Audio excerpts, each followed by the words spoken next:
Je ne suis pas prête pour une étiquette, a-t-elle dit après 4 ans. Cette nuit-là, j'ai retiré toutes les étiquettes, Y compris la sienne, et j'en ai mis une sur sa sœur 2 semaines plus tard. Les larmes sur le carton de mariage? Un délice. Les mots m'ont frappé comme un outil de précision tombé de haut dans mon installation aérospatiale de Cincinnati, où je passe mes journées à créer des composants qui doivent s'ajuster parfaitement où des gens meurent, et où la tolérance pour l'ambiguïté se mesure en millièmes de pouce plutôt qu'en années de limbe relationnel. Après 4 ans de ce que je pensais être la construction de quelque chose de réel avec Mélodie, elle a annoncé pendant le dîner à notre endroit habituel du jeudi soir qu'elle avait besoin d'être authentique sur ses sentiments concernant les constructions sociétales restrictives, livrant cette nouvelle soigneusement répétée entre 2 bouchées du saumon grillé que j'avais commandé spécifiquement parce qu'elle avait mentionné vouloir manger plus sainement cette semaine et réduire la viande rouge. Je travaille comme mécanicien de précision spécialisé dans les composants aérospatiaux, mesurant des tolérances qui feraient loucher la plupart des gens. Donc, quand quelqu'un me dit qu'il veut garder les choses délibérément indéfinies après que nous ayons partagé le loyer de mon loft du centre-ville, planifié des vacances d'été à la maison de lac de sa famille et discuté de son éventuel changement de carrière vers la photographie de style de vie à temps plein avec un espace de studio, je reconnais immédiatement un désalignement fondamental dans les spécifications de base. Mélodie travaillait comme stratège de contenu sur les réseaux sociaux pour des entreprises locales tout en étant photographe de style de vie en parallèle, publiant constamment du contenu inspirant sur la vie authentique et les relations humaines significatives tout en ne postant jamais rien qui reconnaisse que notre relation de 4 ans existait au-delà de photos soigneusement recadrées qui pourraient être interprétées comme une amitié platonique étroite ou une collaboration professionnelle. Elle a expliqué avec la confiance répétée de quelqu'un qui avait travaillé cette conversation lors de séances de thérapie et de soirées entre filles que nous pouvions continuer notre belle connexion et notre profonde intimité émotionnelle sans les étiquettes de petit ami et petite amie qui semblaient trop restrictives pour son parcours de croissance personnelle et son évolution spirituelle vers son moi supérieur. J'ai écouté attentivement alors qu'elle décrivait à quel point elle appréciait ce que nous avions construit ensemble, à quel point notre connexion était significative pour son développement personnel et son inspiration créative tout en rejetant simultanément tout cadre qui rendrait notre relation réelle, responsable ou publiquement reconnue. Et j'ai réalisé qu'elle voulait toute la sécurité émotionnelle, les avantages financiers et le confort domestique d'une relation engagée sans aucun désengagement réel, de la responsabilité ou de la reconnaissance sociale qui vont avec. L'ironie m'a immédiatement frappé que quelqu'un qui gagnait sa vie en créant du contenu de marque pour des entreprises locales, en développant leur identité de marché et en les aidant à communiquer clairement leurs propositions de valeur aux clients était soudainement allergique à l'application de toute marque ou identité claire à sa vie personnelle qui pourrait suggérer un investissement sincère dans notre avenir commun ou sa volonté d'être publiquement associé à moi. Quand elle a terminé son discours soigneusement élaboré sur les connexions évoluées transcendant les modèles de relations traditionnels et sur le fait que les étiquettes n'étaient que des constructions sociales dépassées qui diminuaient la pureté de l'amour authentique entre des individus spirituellement éveillés, j'ai acquiescé avec un calme qui a semblé la surprendre et peut-être la déconcerter, lui disant qu'elle avait absolument raison d'éviter les attentes sociétales restrictives qui pourraient limiter sa croissance personnelle ou son expression artistique. Je l'ai même remerciée pour son honnêteté et sa transparence sur ce qu'elle voulait réellement de notre connexion, regardant son visage enregistrer la confusion face à mon manque total de résistance à son annonce de déclassement de statut relationnel. Cette nuit-là, pendant qu'elle dormait paisiblement à côté de moi dans mon lit, apparemment soulagée que j'ai si bien pris sa redéfinition de la relation et sans la confrontation émotionnelle dramatique pour laquelle elle s'était probablement préparée pendant des semaines, j'ai commencé le processus de retrait le plus systématique et le plus approfondi de ma carrière professionnelle. J'ai commencé par toutes les photos encadrées de nous sur les murs de mon appartement, les décrochant avec l'approche méthodique que j'utilise lors du démantèlement de machines complexes, puis j'ai parcouru 4 ans d'artefacts de couple accumulés, comme si je menais un inventaire de précision de l'infrastructure domestique partagée qui nécessitait une réorganisation immédiate.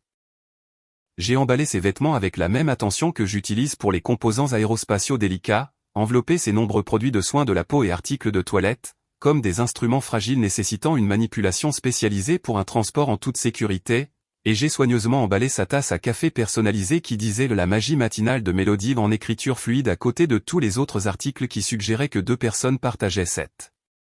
espace de vie en tant que partenaires romantiques plutôt que de simples connaissances qui se croisaient occasionnellement.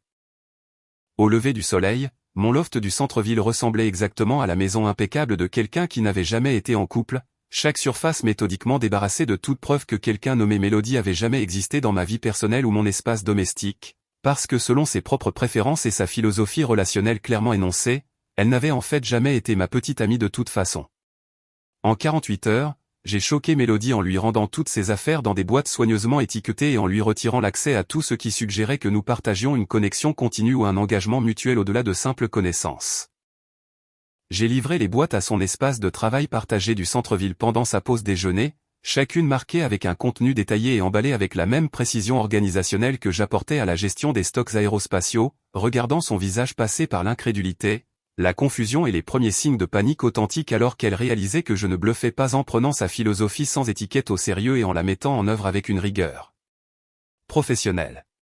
Le changement de mot de passe Netflix l'a frappée ce soir-là lorsqu'elle a essayé de continuer notre série depuis son propre appartement, suivi immédiatement par la découverte que ses privilèges d'invité à la salle de sport avaient été annulés et que sa carte clé avait été désactivée au centre de fitness de mon immeuble, où elle s'entraînait régulièrement depuis 3 ans sans jamais contribuer aux frais d'abonnement mensuels. J'avais passé tout mon week-end à la retirer systématiquement de chaque compte partagé, service d'abonnement et privilèges d'accès que nous avions accumulés au cours de 4 années de ce que je pensais être un partenariat, traitant le processus comme le débogage d'un logiciel complexe, où chaque point de connexion nécessitait une séparation nette et une documentation pour éviter de futurs conflits système.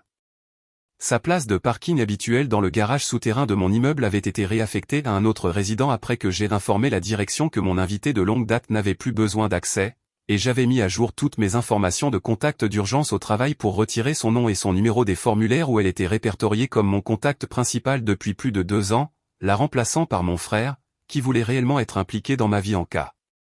d'urgence. Notre ami commun Devon, un ingénieur du son indépendant qui avait été témoin pendant des années du comportement phobique de l'engagement de Mélodie et de ses exigences contradictoires de bénéficier des avantages d'une relation sans la responsabilité qui en découle, a regardé tout le drame se dérouler avec fascination, mais a absolument refusé de s'impliquer après avoir vu comment mon approche méthodique exposait systématiquement son hypocrisie fondamentale et la forçait à affronter les implications pratiques de sa position philosophique. Devon avait toujours été sceptique en privé quant aux affirmations d'authenticité spirituelle de Mélodie, en particulier son habitude irritante d'utiliser le langage du développement personnel pour justifier des schémas de comportement fondamentalement égoïstes. Et il m'a dit en privé autour d'un verre que l'avoir paniqué à l'idée de perdre des avantages pratiques tout en affirmant simultanément qu'elle ne voulait de toute façon pas de la connexion émotionnelle, c'était comme regarder quelqu'un échouer à un test qu'il avait lui-même rédigé. Mélodie a commencé à passer par des tactiques de manipulation de plus en plus désespérées, commençant par une confusion blessée sur la raison pour laquelle j'étais si extrême et rigide à propos de quelque chose qu'elle pensait que nous pourrions gérer comme des adultes mûrs et évolués qui comprenaient la nuance, progressant vers une colère juste que je ne respectais pas ses limites personnelles et son processus de croissance authentique, et finalement escaladant jusqu'à se présenter sans prévenir à mon lieu de travail en affirmant qu'elle avait laissé des documents d'une importance critique dans mon appartement qu'elle devait récupérer immédiatement pour ses obligations commerciales et juridiques personnelles. J'ai répondu à chaque plainte, accusation et tentative de manipulation en répétant calmement ses propres mots exacts sur le fait d'éviter les étiquettes et les constructions restrictives qui limitaient la liberté personnelle, maintenant une politesse parfaite et une courtoisie professionnelle tout en la traitant exactement comme la simple connaissance qu'elle avait explicitement prétendu vouloir être plutôt que la partenaire engagée à long terme qu'elle avait en fait été pendant 4 ans. Quand elle m'a accusé d'être mesquin, vindicatif et émotionnellement immature pour avoir changé mes contacts d'urgence et lui avoir retiré l'accès à des ressources pratiques, je lui ai rappelé avec une précision scientifique que les contacts d'urgence étaient généralement réservés aux membres de la famille immédiate ou aux partenaires romantiques engagés. Et comme nous avions clairement établi que nous n'étions pas dans la dernière catégorie et manifestement pas dans la première, il était tout à fait logique de mettre à jour mes informations pour refléter avec précision notre niveau de connexion réel tel que défini par ses propres préférences déclarées. La belle ironie est devenue de plus en plus évidente que chaque plainte pratique qu'elle soulevait au sujet de l'inconvénient et de la perturbation de la perte d'accès aux ressources partagées était essentiellement un aveu direct qu'elle avait valorisé les avantages matériels et pratiques de notre relation tout en rejetant simultanément le cadre émotionnel et la reconnaissance publique qui justifiaient traditionnellement ces avantages, prouvant sans aucun doute que sa position philosophique sur la transcendance des modèles de relations traditionnels n'était en réalité qu'une justification intellectuelle élaborée pour vouloir tous les avantages de l'engagement sans aucune des responsabilités de l'engagement ou de la reconnaissance sociale. Quand elle a exigé de savoir pourquoi j'étais si systématiquement froid et méthodiquement minutieux à propos de tout au lieu d'avoir une conversation humaine normale sur notre situation, j'ai expliqué avec la même précision calme que j'utilisais pour décrire des processus de fabrication complexes que je mettais simplement en œuvre son modèle de relation préféré avec la rigueur et l'attention aux détails qu'elle avait toujours prétendu apprécier dans mon éthique de travail et mon approche professionnelle de la résolution de problèmes. À la fin de cette semaine, Mélodie avait achevé une transformation remarquable, passant de gourou spirituelle confiante, dispensant la sagesse sur les connexions évoluées et la vie authentique, à une ancienne partenaire véritablement paniquée, réalisant que des relations véritablement sans étiquette signifiaient des relations complètement sans accès, et que le fait que quelqu'un prenne vos positions philosophiques au sérieux et les mette en œuvre avec une précision d'ingénieur pouvait être bien plus dévastateur que le fait que quelqu'un se batte contre elles émotionnellement. Pendant les tentatives de plus en plus désespérées de Mélodie pour maintenir son accès indéfini à ma vie et à mes ressources, tout en prétendant simultanément qu'elle ne voulait pas de structure relationnelle traditionnelle, j'ai rencontré sa sœur cadette, Cassie, au café près de l'université de Cincinnati, où elle terminait son exigeant programme de résidence en médecine vétérinaire et travaillait des quarts de travail brutaux de 12 heures entre des cours avancés et des rotations cliniques pratiques avec des animaux gravement malades. Cassie m'a approché alors que je lisais les spécifications techniques d'un nouveau contrat aérospatial pendant ma pause déjeuner, s'excusant d'interrompre mon travail, mais disant qu'elle se sentait obligée d'aborder l'éléphant dans la pièce concernant le comportement erratique récent et la volatilité émotionnelle de sa sœur qui affectait toute leur dynamique familiale.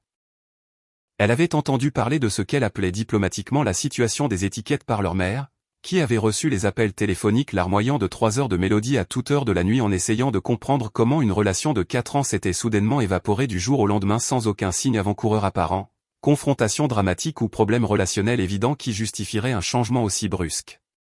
Notre conversation a immédiatement révélé la franchise rafraîchissante de Cassie et sa curiosité intellectuelle sincère sur l'engagement, les relations et ce que cela signifiait réellement de construire quelque chose de significatif et de durable avec une autre personne plutôt que d'exister simplement en parallèle tout en évitant les conversations difficiles sur les avenirs partagés et les objectifs à long terme.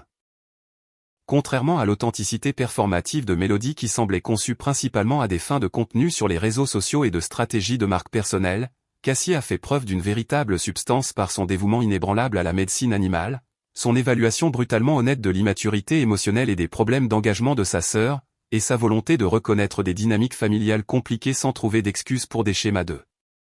comportement destructeurs ou permettre des tactiques manipulatrices.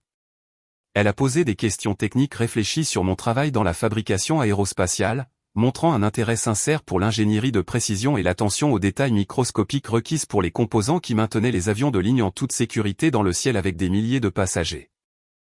Et je me suis retrouvé à expliquer des concepts complexes de métallurgie et de tolérance au stress à quelqu'un qui écoutait réellement attentivement et posait des questions de suivi intelligentes qui prouvaient qu'elle comprenait les principes scientifiques sous-jacents plutôt que de simplement faire semblant d'être intéressée pour des raisons sociales. Quand Mélodie a découvert par notre réseau d'amis communs que j'avais aidé Cassie à transporter du matériel vétérinaire spécialisé à son nouvel emplacement de clinique de l'autre côté de la ville et que nous avions échangé nos numéros de téléphone pour une coordination logistique future et un réseautage professionnel, elle a complètement perdu la tête et m'a accusé d'avoir commis de graves violations de limites et une trahison émotionnelle bien qu'elle ait explicitement établi qu'il n'y avait pas de limite définie entre nous à violer en premier lieu. L'accusation était particulièrement riche et hypocrite, venant de quelqu'un qui avait passé des semaines à me faire la morale sur le fait que les limites relationnelles traditionnelles étaient des constructions sociales restrictives qui limitaient la connexion humaine authentique et la croissance personnelle, mais apparemment, ces principes philosophiques progressistes ne s'appliquaient que lorsqu'ils servaient ses intérêts personnels plutôt que de contester son contrôle sur les situations. Cassie a géré la réaction émotionnelle dramatique de sa sœur avec le professionnalisme calme de quelqu'un qui avait passé des années à traiter avec des animaux stressés et leurs propriétaires émotionnellement instables lors d'urgences vétérinaires, soulignant simplement qu'aider quelqu'un à déplacer du matériel vétérinaire lourd était une faveur pratique entre deux adultes responsables, pas un stratagème romantique élaboré pour violer des limites relationnelles indéfinies que Mélodie avait spécifiquement rejetées comme des limitations inutiles à la liberté personnelle. J'ai réalisé au cours de ces conversations de plus en plus fréquentes avec Cassie qu'elle possédait tout ce que je pensais obtenir avec Mélodie mais que je n'avais en fait pas, y compris la capacité d'articuler ce qu'elle voulait de la vie au-delà de vagues concepts spirituels, l'engagement à poursuivre des objectifs difficiles à long terme comme terminer ses études de médecine vétérinaire malgré les défis financiers et émotionnels et le respect fondamental de traiter le temps et les efforts des autres avec une appréciation sincère plutôt que de les tenir pour acquis. Tout en philosophant sur la transcendance des attentes sociales conventionnelles et des modèles de relations traditionnels, mon amitié avec Cassie s'est développée naturellement grâce à notre appréciation partagée du travail de précision, au parallèle fascinant entre mon expertise mécanique dans la fabrication aérospatiale et ses compétences chirurgicales en médecine vétérinaire, et à notre respect mutuel pour les personnes qui tiennent réellement leurs engagements plutôt que de simplement parler de croissance personnelle tout en évitant la responsabilité envers les autres dans leur vie. Notre premier rendez-vous officiel a eu lieu lorsque Cassie m'a invité à observer une chirurgie orthopédique complexe qu'elle effectuait sur un Golden Retriever qui avait été heurté par une voiture et avait subi de multiples fractures, faisant suffisamment confiance à mes mains stables et à mon souci du détail pour me demander de l'aider au positionnement de l'équipement et à la gestion des instruments pendant la délicate procédure de 3 heures qui déterminerait la qualité de vie et la mobilité future de cet animal. Je l'ai regardé travailler avec la même précision méthodique que j'apportais à la fabrication de composants aérospatiaux critiques, chaque mouvement calculé et intentionnel alors qu'elle réparait des fragments d'os brisés et des ligaments déchirés avec une précision microscopique, maintenant une concentration parfaite même lorsque des complications survenaient qui nécessitaient une adaptation immédiate de son approche chirurgicale. Et j'ai compris immédiatement que je regardais quelqu'un qui traitait ses responsabilités professionnelles avec le même sérieux de vie ou de mort que j'apportais à m'assurer que les avions de ligne restaient en sécurité dans le ciel avec des milliers de passagers dépendant de l'intégrité structurelle de mon travail. L'alchimie entre nous s'est construite régulièrement alors que nous découvrions des valeurs communes autour de l'intégrité, de la croissance personnelle qui ne nécessitait pas d'abandonner les responsabilités et les engagements existants envers d'autres personnes dans votre vie, et le courage de vouloir un partenariat réel plutôt que de simples arrangements pratiques qui fournissaient des avantages émotionnels et pratiques sans responsabilité ni reconnaissance publique de l'importance et de la signification de la relation. Pendant ce temps, Mélodie avait lancé une campagne complète sur les réseaux sociaux sur la masculinité toxique et les hommes émotionnellement indisponibles qui ne pouvaient pas gérer les femmes évoluées cherchant une connexion spirituelle authentique, publiant des citations inspirantes soigneusement élaborées sur la reconnaissance de votre valeur et le refus de vous contenter de partenaires qui n'étaient pas prêts pour des relations véritablement évoluées basées sur le respect mutuel et la croissance spirituelle, tout en m'envoyant simultanément des messages textes de plus en plus désespérés et contradictoires, demandant si nous pouvions discuter comme des adultes mûrs qui comprenaient que toutes les relations significatives nécessitaient un compromis et une flexibilité émotionnelle de la part des deux parties impliquées. Quand Cassie a mentionné lors d'une de nos promenades du soir sur les quais revitalisés du centre-ville de Cincinnati qu'elle n'avait jamais eu peur des étiquettes ou de l'engagement public parce qu'elle croyait en l'honnêteté totale sur ce qui comptait vraiment pour vous plutôt que de se cacher derrière des abstractions philosophiques ou des concepts spirituels qui évitaient la véritable vulnérabilité et le risque émotionnel, j'ai réalisé que j'avais trouvé quelqu'un qui pensait ce qu'elle disait ce qu'elle pensait sans nécessiter une interprétation complexe ou une gestion émotionnelle constante pour comprendre ses véritables intentions et sentiments sur notre connexion naissante. Le contraste entre sortir avec quelqu'un qui voulait construire quelque chose de réel et de durable ensemble et traiter avec quelqu'un qui exigeait tous les avantages de la relation tout en rejetant le cadre de la relation était si frappant qu'il semblait comparer l'ingénierie de précision à l'art abstrait, l'un nécessitant des normes mesurables et des spécifications claires, tandis que l'autre restait délibérément indéfini et ouvert à une réinterprétation constante en fonction des besoins émotionnels changeants et de la commodité. Cassie a abordé notre relation naissante avec le même professionnalisme direct qu'elle apportait à la médecine vétérinaire, discutant clairement de ses attentes et de ses limites, reconnaissant honnêtement les défis et les obstacles potentiels et traitant notre temps ensemble comme étant véritablement précieux plutôt que comme quelque chose à tenir pour acquis pendant qu'elle explorait d'autres options ou travaillait sur des problèmes personnels qui empêchaient un véritable engagement à construire un avenir commun avec quelqu'un qui voulait réellement les mêmes choses. Je me suis surpris à attendre avec impatience de passer du temps avec quelqu'un qui posait des questions techniques réfléchies sur mon travail parce qu'elle était sincèrement intéressée à comprendre ce que je faisais plutôt que d'être simplement polie socialement, qui contribuait de manière égale à la planification de nos activités au lieu de s'attendre à ce que je gère toute la logistique pendant qu'elle se présentait et fournissait des commentaires courants sur la façon dont les choses pourraient être meilleures, et qui traitait notre connexion comme quelque chose qui valait la peine d'investir des efforts et un développement intentionnel de la part des deux parties plutôt que quelque chose qui devrait se maintenir comme par magie, elle-même sans attention consciente ni dévouement mutuel à la croissance et à l'amélioration. La situation a atteint son apogée explosive lorsque Mélodie a découvert ma relation avec Cassie lors du barbecue annuel de la famille Chen dans leur confortable maison de banlieue, arrivant à l'improviste avec une attitude défensive et des instincts territoriaux évidents, alors que nous étions déjà là en tant que couple établi, aidant son père, Robert, avec l'installation élaborée du barbecue et sa mère, Linda, avec la préparation de la nourriture et la mise en place des tables pour leurs réunions. De famille élargie qui comprenait des tantes, des oncles et des amis de la famille. Les parents de Mélodie m'ont accueilli chaleureusement avec un bonheur sincère et une surprise évidente, exprimant à quel point c'était merveilleux de me revoir après des mois d'absence totale, et à quel point ils étaient absolument ravis que j'ai trouvé quelqu'un d'aussi spécial et accompli que Cassie, révélant par inadvertance à travers leurs conversations désinvoltes et leurs accueils enthousiastes qu'ils n'avaient jamais vraiment considéré la situation sans étiquette de 4 ans de Mélodie avec moi comme une véritable relation digne d'une intégration familiale, reconnaissance sérieuse ou investissement émotionnel de leurs parents en tant que beaux-parents potentiels qui pourraient un jour m'accueillir définitivement dans leur cercle familial. La dynamique familiale est devenue limpide alors que je regardais tout le monde se rallier immédiatement au bonheur de Cassie et à ses impressionnantes réalisations professionnelles, célébrant sa récente fin d'une rotation chirurgicale exigeante à l'hôpital vétérinaire de l'université et posant des questions détaillées sur ses futurs projets de carrière tout en traitant simultanément l'entrée dramatique de Mélodie et son explosion émotionnelle subséquente comme un comportement typique de recherche d'attention qu'ils avaient appris à gérer plutôt qu'à encourager, des années d'épisodes de performances similaires qui avaient perturbé les événements et les célébrations familiales précédents. Mélodie a accusé Cassie de lui avoir délibérément volé son petit ami et d'avoir trahi la loyauté fraternelle fondamentale et les liens familiaux qui auraient dû empêcher ce genre de braconnage romantique au sein de leur famille immédiate. Mais Cassie a répondu avec la précision calme d'un chirurgien face à une urgence médicale que Mélodie avait spécifiquement rejeté l'étiquette de petit ami il y a des mois et ne pouvait pas revendiquer rétroactivement la propriété de quelque chose qu'elle avait explicitement refusé de reconnaître ou de s'engager pendant 4 ans d'ambiguïté délibérée et de distance émotionnelle de tout cadre relationnel sérieux. La confrontation s'est intensifiée de manière dramatique lorsque Mélodie a exigé que leurs parents choisissent leur camp entre leur fille et soutiennent sa juste colère face à cette trahison familiale qui violait les codes de base de la sororité et les attentes de loyauté, pour se voir expliquer doucement mais fermement par Linda et Robert que je n'avais jamais été réellement considéré comme faisant partie de leur cercle familial parce que Mélodie m'avait constamment tenu à distance et avait refusé d'intégrer notre relation dans les événements familiaux, les célébrations de vacances ou les discussions de planification future, qui impliquaient des partenaires sérieux qui étaient évalués comme des membres potentiels permanents de la famille.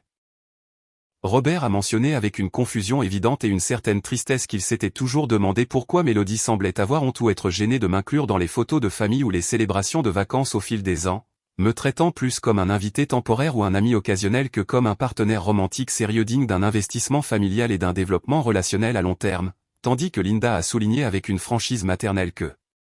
Cassie m'avait présenté aux membres de la famille élargie, m'avait inclus dans la conversation sur ses futurs plans de pratique vétérinaire et m'avait traité comme quelqu'un qui appartenait sincèrement à leur cercle familial quelques semaines seulement après que nous ayons commencé à sortir sérieusement ensemble et à construire quelque chose de réel. J'ai vu la façade confiante de Mélodie s'effondrer complètement alors qu'elle réalisait que son approche phobique de l'engagement envers notre relation lui avait non seulement coûté la relation elle-même, mais avait également empêché sa famille de la prendre jamais assez au sérieux pour investir émotionnellement dans son succès ou me considérer comme un membre potentiel à long terme de la famille, la laissant sans aucune base pour revendiquer la trahison ou exiger la loyauté de personnes qui ne l'avaient jamais vu comme sincèrement engagée envers moi en premier lieu. Quand Mélodie a essayé désespérément de soutenir que les étiquettes n'avaient pas d'importance et que sa famille devrait respecter sa connexion spirituelle authentique, indépendamment des constructions sociales ou des cadres de relations traditionnels qui limitaient les connexions évoluées, Cassie a observé tranquillement avec une précision logique dévastatrice que si les étiquettes n'avaient vraiment pas d'importance pour Mélodie, comme elle l'avait toujours affirmé lors de ses conférences philosophiques, alors elle ne devrait pas être contrariée de perdre quelque chose qu'elle avait insisté à plusieurs reprises n'avoir aucune définition, importance ou signification réelle, de toute façon. 8 mois plus tard, Cassie et moi avons annoncé nos fiançailles avec une magnifique séance photo aux eaux de Cincinnati, où nous faisions du bénévolat ensemble le week-end, travaillant aux côtés de l'équipe vétérinaire pour soigner les animaux sauvages blessés qui avaient été amenés pour réhabilitation et traitement médical après des accidents ou des rencontres avec des projets de développement urbain qui déplaçaient les habitats naturels dans toute la grande région métropolitaine de Cincinnati. La réaction de Mélodie à l'annonce de nos fiançailles a atteint des proportions absolument épiques lorsqu'elle a reçu notre invitation de mariage adressée à Mélodie Chin et invitée, le même traitement générique exact qu'elle m'avait constamment réservé pendant des années lors d'événements familiaux où elle refusait de reconnaître publiquement notre relation ou de m'inclure comme son partenaire spécifique plutôt que comme un simple participant aléatoire qui pourrait ou non se présenter en fonction de sa convenance et de ses priorités de calendrier social. Elle m'a appelé directement quelques heures après avoir reçu l'élégante invitation avec sa photographie professionnelle et son souci du détail, sanglotant de manière incontrôlable sur la vitesse incroyablement rapide à laquelle tout avait évolué entre Cassie et moi, m'accusant d'utiliser sa sœur pour me venger de manière calculée contre elle pour avoir mis fin à notre connexion indéfinie et à notre partenariat spirituel. Mais je lui ai gentiment rappelé avec un calme parfait qu'elle m'avait personnellement appris, à travers de longues conférences philosophiques, que les étiquettes n'avaient pas d'importance et que je vivais simplement de manière authentique sans construction sociale restrictive, exactement comme elle l'avait recommandé lors de ses nombreux discours sur les connexions spirituelles évoluées transcendant les cadres de relations traditionnels. La belle ironie a atteint son apogée absolu lorsque Mélodie a publié un long essai sur Instagram, sur la trahison, le traumatisme, et les violations de la loyauté familiale qui détruisaient les liens sacrés entre sœurs. De multiples amis d'université et anciens collègues ont immédiatement commenté, avec des captures d'écran de ses publications précédentes célébrant son style de vie sans étiquette, et se moquant ouvertement des personnes qui avaient besoin d'une validation relationnelle par des cadres d'engagement traditionnels et des cérémonies publiques. Ils ont exposé son hypocrisie totale à tout son réseau de médias sociaux et à son cercle professionnel, quelques heures seulement après que sa dépression émotionnelle soit devenue virale sur plusieurs plateformes. Devon m'a envoyé un texto en privé, pour me féliciter d'avoir trouvé quelqu'un qui voulait réellement construire une vie authentique ensemble, au lieu de jouer l'indépendance tout en exigeant tous les avantages d'une relation sans aucune responsabilité. Il a ajouté, avec un amusement évident, que regarder l'effondrement public complet de Mélodie, pour avoir perdu quelque chose qu'elle avait affirmé à plusieurs reprises ne pas exister, offrait un meilleur divertissement que n'importe quelle émission de télé-réalité. J'ai transféré le message, parfaitement rédigé, à Cassie, qui a éclaté de rire. Elle a souligné, avec une précision chirurgicale, que Mélodie était en train de faire une dépression nerveuse très publique, suite à la perte d'une relation qu'elle avait passé 4 ans à insister n'être pas réellement une relation. Elle a prouvé définitivement que toute sa position philosophique sur la transcendance des étiquettes traditionnelles n'avait été rien de plus qu'une justification intellectuelle, pour vouloir tous les avantages de l'engagement, sans aucune responsabilité. Le processus de planification du mariage est devenu une célébration joyeuse de tout ce que Mélodie avait prétendu rejeter, y compris les cérémonies publiques d'engagement, l'intégration familiale complète, et l'acceptation fière des étiquettes relationnelles qui définissaient clairement nos intentions et notre dévouement mutuel. Nous voulions construire quelque chose de permanent et de durable ensemble, plutôt que de maintenir une ambiguïté délibérée qui ne servait les intérêts de personne, sauf de ceux qui évitent la responsabilité. Cassie a abordé la planification du mariage avec la même précision méthodique et le même souci du détail qu'elle apportait aux chirurgies vétérinaires complexes. Elle a créé des calendriers détaillés et des plans de secours complets, tout en maintenant une concentration claire sur ce qui comptait vraiment, célébrer notre décision mutuelle de nous engager l'un envers l'autre, publiquement, devant toutes les personnes qui soutenaient sincèrement notre relation. Quand Mélodie a tenté de prendre contact par l'intermédiaire d'amis communs, pour demander une conversation privée sur notre prochain mariage, suggérant que nous pourrions trouver un moyen mature et spirituellement évolué de gérer les dynamiques familiales compliquées sans l'exclure complètement, j'ai poliment décliné par l'intermédiaire de Devon. Je lui ai rappelé calmement que les adultes mûrs respectent systématiquement les limites clairement énoncées des autres et ne demandent pas l'accès à des relations et à des événements qu'ils avaient précédemment rejetés comme des constructions sociales dénuées de sens. Notre mariage est devenu une célébration parfaite de tout ce que Mélodie avait passé des années à prétendre rejeter philosophiquement, cérémonie publique, intégration familiale traditionnelle, et acceptation fière d'étiquettes relationnelles claires. Cassie et moi avons échangé des vœux sincères devant 200 invités, y compris des collègues vétérinaires, des amis de l'industrie aérospatiale, et des membres de la famille qui avaient vu notre partenariat sincère s'épanouir. Mélodie a tenté de perturber la réception, avec une apparition inattendue et un discours décousu sur l'amour authentique n'ayant pas besoin de validation cérémonielle. Les amis de Cassie, de l'école vétérinaire, l'ont escortée à l'extérieur rapidement et professionnellement. Le rebondissement le plus satisfaisant est venu lorsque l'invité de Mélodie, un trader crypto rencontré 3 jours plus tôt, l'a abandonné sur le parking. Elle est restée seule à l'extérieur, tandis que les invités à l'intérieur célébraient l'amour sincère et l'engagement avec joie. Mon approche n'avait jamais été une question de cruauté ou de vengeance. Il s'agissait d'honorer ses valeurs déclarées si complètement qu'elle ne pouvait plus soutenir ses propres contradictions. Alors que je dansais avec Cassie, je pouvais voir Mélodie assise seule dans sa voiture, comprenant enfin qu'éviter les étiquettes signifiait éviter le véritable amour.